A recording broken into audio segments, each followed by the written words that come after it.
Bismillahirrahmanirrahim. Assalamualaikum warahmatullahi wabarakatuh.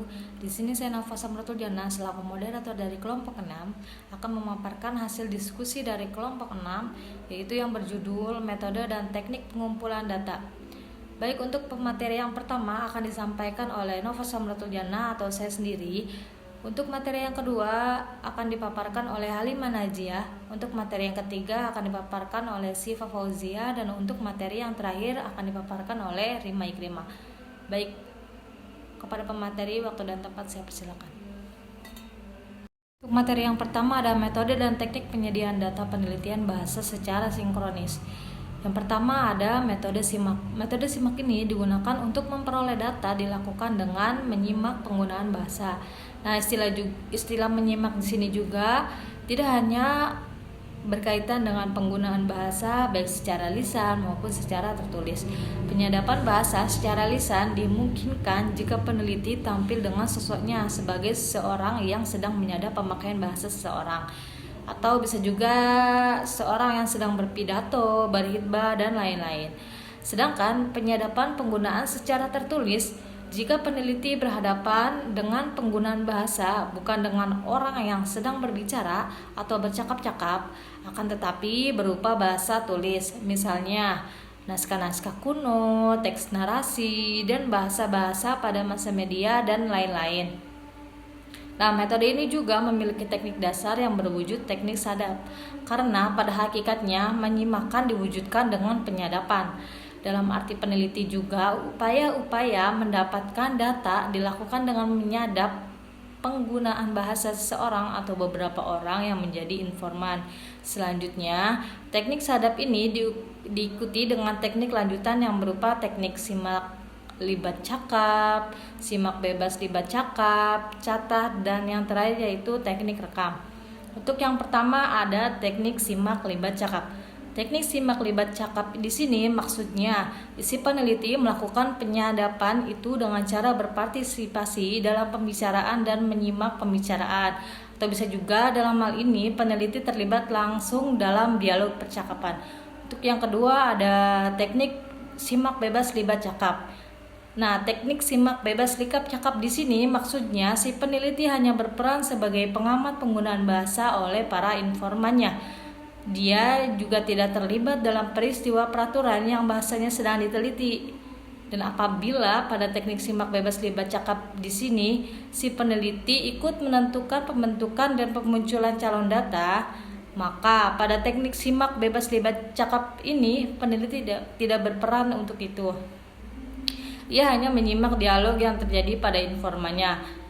Nah, sini juga kedua teknik ini bisa disejajarkan dengan metode pengamatan berpartisipasi untuk penyediaan data dalam penelitian sosiolinguistik yang dipaparkan oleh Gunawan pada tahun 2002. Untuk yang ketiga yaitu ada teknik catat. Teknik catat di sini maksudnya adalah teknik lanjutan yang dilakukan ketika menerapkan metode simak dengan teknik lanjutan yang di atas. Hal ini sama juga jika tidak dilakukan pencatatan, peneliti dapat saja melakukan perekaman ketika menerapkan metode simak dengan teknik lanjutan di atas. Tentu teknik rekam dimungkinkan terjadi jika bahasa yang diteliti adalah bahasa yang masih dituturkan oleh pemiliknya. Nah, keempat teknik ini juga dapat digunakan secara bersama-sama jika penggunaan bahasa yang disadap itu berwujud secara lisan.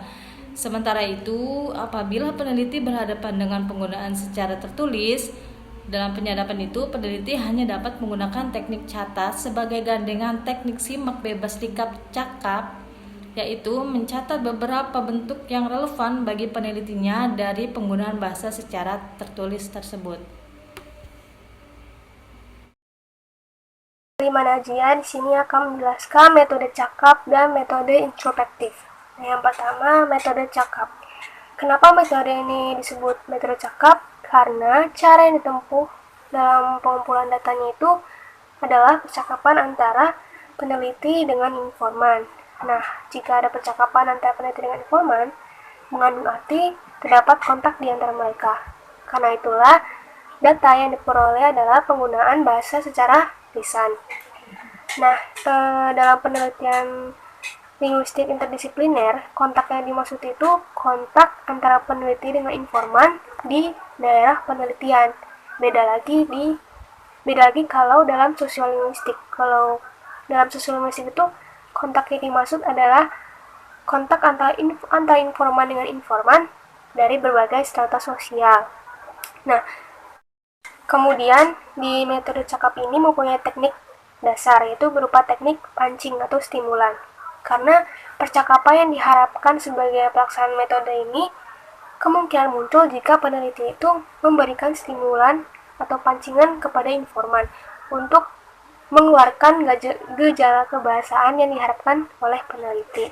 Nah, teknik dasar tadi dijabarkan lagi menjadi dua, yaitu teknik cakap semuka dan teknik cakap tan semuka. Kalau teknik cakap ini dibagi lagi menjadi 4. Nah, ada teknik yang dijadikan sebagai teknik bawahan. Yang pertama ada teknik bawahan lesap, kemudian teknik bawahan ganti, teknik bawahan sisip, teknik bawahan perluas, dan juga ada teknik balik. Kemudian ada yang kedua itu teknik cakap tan semuka. Jadi apa yang dimaksud tan semuka itu adalah peneliti tidak melakukan percakapan langsung dengan informan di lokasi penelitian, melainkan melalui bisa surat menyurat atau mengirimkan instrumen yang dalam bentuk pertanyaan, daftar pertanyaan yang dikirimkan ke informan, yang kemudian informan menjawab dan mengirimkan kembali ke peneliti atau melalui pihak tertentu. Nah, selain metode simak, metode cakap, ada juga metode introspektif. Jadi, metode ini memanfaatkan intuisi kebahasaan dari si peneliti yang meneliti bahasa yang dikuasainya atau bahasa ibunya untuk menyediakan data yang diperlukan yang sesuai dengan tujuan penelitiannya. Nah, pandangan ini sesuai dengan Botti tahun 1981 dan juga dibandingkan dengan Kripke tahun 1977, yaitu mengklasifikasikan data menjadi dua, yaitu data informan dan data introspektif. Nah, yang dimaksud data introspektif adalah berupa data putusan linguistik yang berasal dari penutur asli dan juga yang memiliki kemampuan linguistik. Sedangkan data informan adalah data putusan linguistik yang berasal bukan dari penutur asli. Sekian dari saya.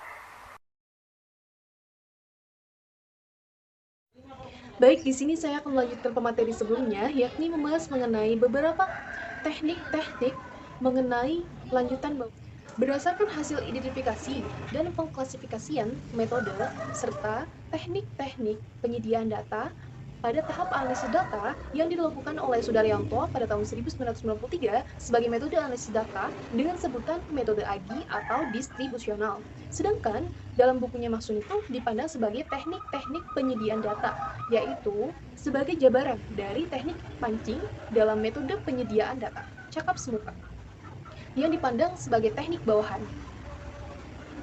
Menurut Sudaryanto, secara konseptual dan dalam kerangka kerja analisis data itu dapat diklasifikasikan ke dalam dua tipe. Yang pertama, data teranalisis. Data ini data yang diperoleh dari informannya.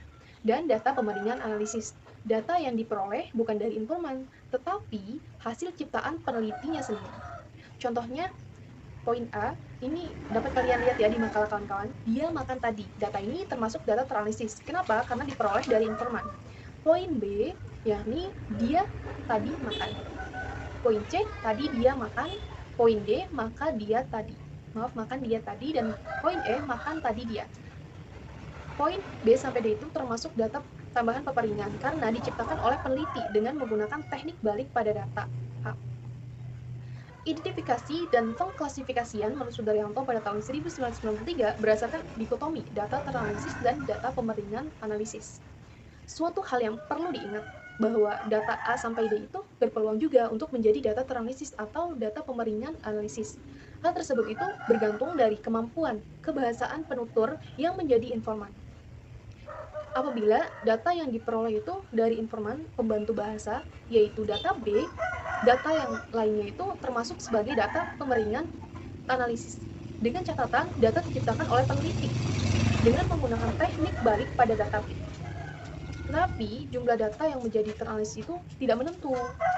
dikarenakan dilihat dari berbagai pertimbangan kemampuan kebahasaan penuturnya, bahasa sebagai informan.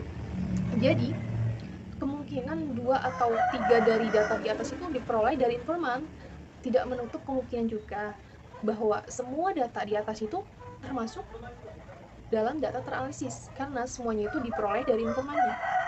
Hal tersebut itu tergantung dengan 2 hal. Yang pertama, kesungguhan, kegigihan, dan kesadaran peneliti dalam menyediakan data. Tugas utamanya menemukan semua tipe data yang diperlukan, yang gramatikal dan berprima ataupun tidak. Kedua, niat peneliti untuk menganalisis bagaimana bahasa itu dalam pemakaian, bukan menganalisis bahasa yang dipikirkan peneliti. Jadi, semua data itu bersumber dari informan, berstatus, dan pastinya teranalisis. Hal yang perlu dipertimbangkan mengenai dengan dikotomi di atas adalah yang berkaitan dengan salah satu sifat data, tambahan pemeringan analisis, yakni bersifat lingual menurut Sudaryanto pada tahun 1991 pada halaman 66 dan 1993. Berkaitan dengan satuan lingual, peran penutur dalam pengetesan kebertimaan atau ketidakbertimaan data pemeringan tambahan analisis itu mutlak diperlukan. Jika peneliti menganalisis bahasa dalam pemakaian, bukan bahasa yang dipikirkan peneliti, teori bahasa itu mendeskripsikan bahwa suatu satuan lingual, terutama adverbia, itu letaknya dalam susunan beruntun, selalu tidak tegak. Ihwal berterima atau tidak berterima itu didasarkan pada pertimbangan intuisi penuturnya. Dapat juga dikatakan dikotomi data teranalisis versus data tambahan itu data tambahan pemeringan analisis bagaikan sebuah lingkaran yang tidak jelas mungkin pangkalnya. Secara konseptual, metodologis, dikotomi itu menjadi hilang urgensinya dan hanya diciptakan untuk membenarkan keberadaan teknik-teknik seperti teknik resap, teknik ganti, teknik perluas, teknik sisir, dan teknik balik, termasuk teknik yang disebut Sudaryanto sebagai teknik ubah wujud dan teknik ulang sebagai teknik-teknik dalam analisis data. Jika ditilik dari teknik-teknik oleh metode AGI yang diklasifikasikan sebagai metode analisis data, pemanfaatan metode itu sesuai dengan fungsinya. Hanya dimungkinkan jika seluruh tipe data itu mengenai objek penelitian belum terkumpulkan. Seluruh data yang dimaksud itu adalah mencakup seluruh tipe data yang benar-benar ada, maupun yang kadar keberadaannya masih diragukan atau yang sama sekali tidak mungkin ada. Mungkin karena pemakaiannya masih terbatas dan sama sekali tidak mungkin ada, serta selalu dikaitkan dengan pemakaian, yaitu penuturnya. Jika semua tipe data yang dimaksudkan itu tersedia, maka peluang untuk menganalisis itu dengan teknik-teknik tersebut menjadi hilang. Sebaliknya, jika salah satu dari kemungkinan tipe data belum tersedia, maka analisis dengan teknik yang dimaksudkan oleh Sudaryanto dapat dilaksanakan. Dampak negatif dari penerimaan teknik-teknik kelanjutan bawahan sebagai teknik dalam analisis data sebagai berikut. Yang pertama itu memberi peluang pada peneliti untuk kurang bersungguh-sungguh dalam melakukan sebuah atau tahap penyediaan data, karena untuk tipe data selebihnya untuk yang belum berhasil disediakan masih dimungkinkan diperoleh melalui penerapan teknik-teknik tersebut pada saat pelaksanaan tahapan analisis data. Yang kedua, secara operasional itu dapat menghilangkan batas antara pelaksanaan tahapan strategi pertama penyediaan data dengan tahapan strategi kedua analisis data. Yang ketiga, mengurangi kadar berperannya teori pada pelaksanaan tahapan penyediaan data. Selanjutnya, penerapan teknik ini tuh sebagai teknik dalam analisis data lebih bersifat formal teoritis. Berhubungan dengan D, dapat menjadi peluang bagi pembentukan sikap mental yang kurang jujur. Padahal harga optimal dari sebuah penelitian terletak pada kejujurannya si peneliti. Baik, saya kembalikan ke moderator. Yang gramatikal dan berprima ataupun tidak. Kedua, niat peneliti untuk menganalisis bagaimana bahasa itu dalam pemakaian, bukan menganalisis bahasa yang dipikirkan peneliti. Jadi, semua data itu bersumber dari informan, berstatus, dan pastinya teranalisis. Hal yang perlu dipertimbangkan mengenai dengan dikotomi di atas adalah yang berkaitan dengan salah satu sifat data, tambahan pemeringan analisis, yakni bersifat lingual menurut Sudaryanto pada tahun 1991 pada halaman 66 dan 1993. Berkaitan dengan satuan lingual, peran penutur dalam pengetesan kebertimaan atau ketidakbertimaan data pemberian tambahan analisis mutlak diperlukan. Jika peneliti menganalisis bahasa dalam pemakaian, bukan bahasa yang dipikirkan peneliti, teori bahasa itu mendeskripsikan bahwa suatu satuan lingual, terutama adverbia, itu letaknya dalam susunan beruntun, selalu tidak tegak. Ihwal berterima atau tidak berterima itu didasarkan pada pertimbangan intuisi penuturnya. Dapat juga dikatakan dikotomi data teranalisis versus data tambahan itu data tambahan pemberian analisis bagaikan sebuah lingkaran yang tidak jelas mungkin pangkalnya.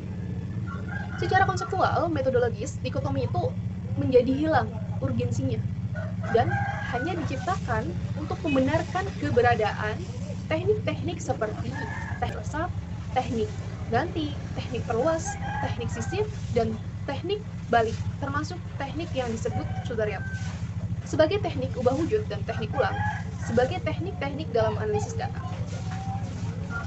Jika ditilik dari teknik-teknik oleh metode AGI yang diklasifikasikan sebagai metode analisis data, pemanfaatan metode itu sesuai dengan fungsinya. Hanya dimungkinkan jika seluruh tipe data itu mengenai objek penelitian belum terkumpulkan. Seluruh data yang dimaksud itu adalah mencakup seluruh tipe data yang benar-benar ada, maupun yang kadar keberadaannya masih diragukan atau yang sama sekali tidak mungkin ada. Mungkin karena pemakaiannya masih terbatas dan sama sekali tidak mungkin ada, serta selalu dikaitkan dengan pemakaian, yaitu penuturnya. Jika semua tipe data yang dimaksudkan itu tersedia, maka peluang untuk menganalisis itu dengan teknik-teknik tersebut menjadi hilang. Sebaliknya, jika salah satu dari kemungkinan tipe data belum tersedia, maka analisis dengan teknik yang dimaksudkan oleh Sudaryanto dapat dilaksanakan. Dampak negatif dari penerimaan teknik-teknik lanjutan bawahan sebagai dalam analisis data sebagai berikut. Yang pertama itu memberi peluang pada peneliti untuk kurang bersungguh-sungguh dalam melakukan sebuah atau tahap penyediaan data, karena untuk tipe data selebihnya untuk yang belum berhasil disediakan masih dimungkinkan diperoleh melalui penerapan teknik-teknik tersebut pada saat pelaksanaan tahapan analisis data. Yang kedua, secara operasional itu dapat menghilangkan batas antara pelaksanaan tahapan strategi pertama penyediaan data dengan tahapan strategi kedua analisis data. Yang ketiga, mengurangi kadar berperannya teori pada pelaksanaan tahapan penyediaan data. Selanjutnya, penerapan teknik ini tuh sebagai teknik dalam analisis data lebih bersifat formal teoritis. Berhubungan dengan D, dapat menjadi peluang bagi pembentukan sikap mental yang kurang jujur. Padahal, harga optimal dari sebuah penelitian terletak pada kejujuran si peneliti. Baik, saya kembalikan ke moderator. Teman-teman, selanjutnya mengenai metode dan teknik penyediaan data dalam penelitian bahasa secara diakronis. Apa sih linguistik diakronis? Linguistik diakronis adalah linguistik yang menyelidiki atau meneliti perkembangan bahasa dari satu masa ke masa yang lain, atau juga bisa dikatakan penelitian bahasa yang membandingkan bahasa yang satu dengan bahasa yang lain. Sehingga penelitian bahasa secara diakronis ini bersifat evolutif. Dalam pembahasan ini saya akan menjelaskan metode ke dalam teknik-tekniknya. Namun metode dan teknik jelas berbeda. Metode adalah cara yang harus dilaksanakan, sedangkan teknik adalah cara melaksanakan metode. Dalam melakukan penelitian bahasa secara diakronis, ada dua metode teknik penyediaan data, yakni metode simak dan metode cakap. Yang pertama, metode cakap. Metode cakap ini merupakan metode dasar yang menggunakan teknik pancingan. Disebut dengan teknik dasar sebab metode cakap ini akan terjadi jika peneliti memberikan pancingan atau stimulus kepada informan. Teknik dasar dalam metode cakap ini selanjutnya dijabarkan ke dalam 4 teknik lanjutan. Yang pertama, teknik cakap semuka. Teknik cakap semuka ini peneliti turun langsung melakukan pengamatan ke lapangan. Mengapa demikian? Sebab jika peneliti menggunakan tenaga pembantu di lapangan, dan sebab yang ditakutkan ada perbedaan realisasi fonetik. Yang kedua, metode cakap tans muka. Jadi metode ini menggunakan teknik surat menyurat. Teknik ini memiliki kekurangan sebab peneliti tidak bisa secara langsung melihat perbedaan fonetis. Karena peneliti ini hanya bisa melihat melalui tulisan yang ditulis oleh informan secara ortografis. Pelaksanaan pengumpulan data secara tans muka ini dapat dilakukan jika dalam suatu desa tersebut sudah difasilitasi dengan perposan. Karena sekali lagi teknik cakap tans muka ini menggunakan teknik surat menyurat. Yang ketiga, teknik catat. Dalam teknik catat ini, kita sebagai peneliti bisa melihat realisasi fonetik artikulatori. Yang keempat, teknik rekam. Teknik rekam ini bisa digunakan pada saat menggunakan teknik semuka tadi. Dan teknik rekam ini bersifat melengkapi teknik catat. Yang kedua, metode simak. Metode simak ini biasanya peneliti menggunakan teknik sadap. Teknik sadap ini bisa dilakukan secara tertulis maupun tidak tertulis.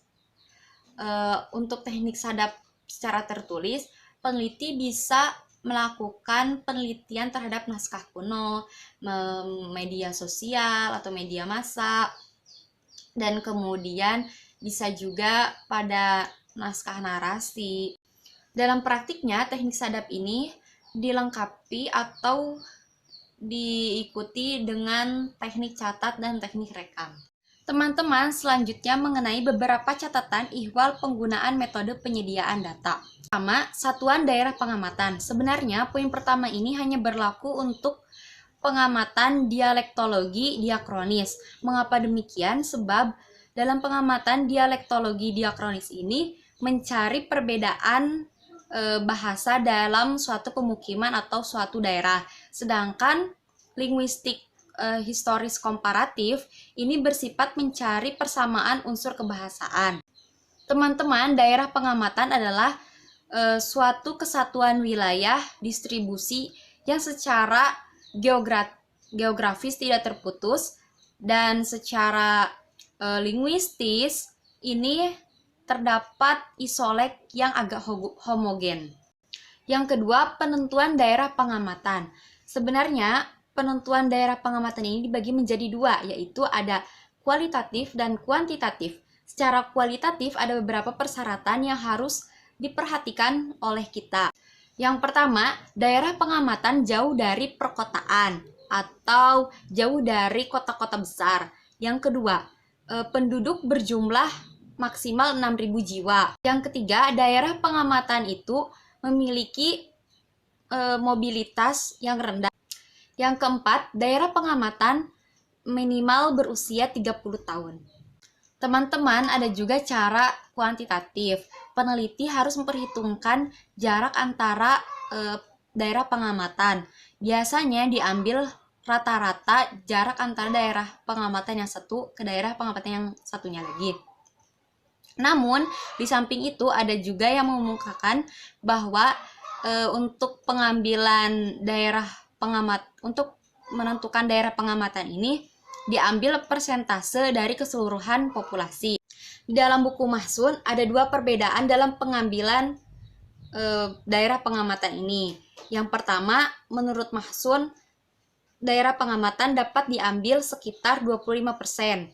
Jadi misalnya di suatu daerah itu ada 200 desa, yang kita ambil hanya 25% dari 200 itu. Berarti sekitar 50 desaan. Namun teman-teman, yang paling terpenting dalam pengambilan daerah pengamatan ini yakni ketercerminan keragaman isolek. Ada juga teman-teman hal lain yang digunakan oleh beberapa peneliti yakni penomoran daerah pengamatan. Penomoran pengambilan daerah pengamatan ini ada beberapa cara. Ada yang horizontal ke kanan, ada yang melingkar ke dalam, melingkar keluar, dan sebagainya. Untuk lebih lanjutnya, bisa kalian lihat. Yang ketiga, ihwal informan. Informan sebagai sumber informasi yang mewakili keseluruhan populasi. Jadi teman-teman, ada beberapa persyaratan ketika kita akan mengambil informan. Yang pertama, berjenis kelamin pria atau wanita. Yang kedua, berumur 25-65 tahun atau tidak pikun. Yang ketiga, orang tua, istri, suami atau anak tinggal di desa tersebut dan atau tidak pernah meninggalkan desa tersebut.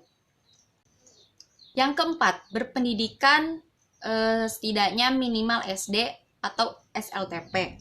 Yang kelima, yakni memiliki ekonomi menengah. Yang keenam, pekerjaannya sebagai bertani atau buruh. Ini dalam buku Mahsun. Yang ketujuh, memiliki kebanggaan terhadap isoleknya. Yang kedelapan, dapat berbahasa Indonesia. Yang kesembilan, sehat jasmani dan rohani. Yang keempat, hal yang perlu kita perhatikan yakni daftar pertanyaan. Untuk daftar pertanyaan ini, biasanya dalam penelitian dialek teknologi diakronis ada dua aspek yang perlu kita perhatikan. Yang pertama, aspek kajian dialektologi diakronis, yakni memperhatikan aspek sinkronis dan diakronis. Yang kedua, bidang kebahasaan yang mendeskripsikan perbedaan-perbedaannya, seperti dalam bidang fonologi, morfologi, sintaksis, leksikon, dan semantik. Ya, mungkin itu saja materi dari kelompok 6. Kurang lebihnya kami mohon maaf. Wabillahi taufik wal hidayah. Wassalamualaikum warahmatullahi wabarakatuh.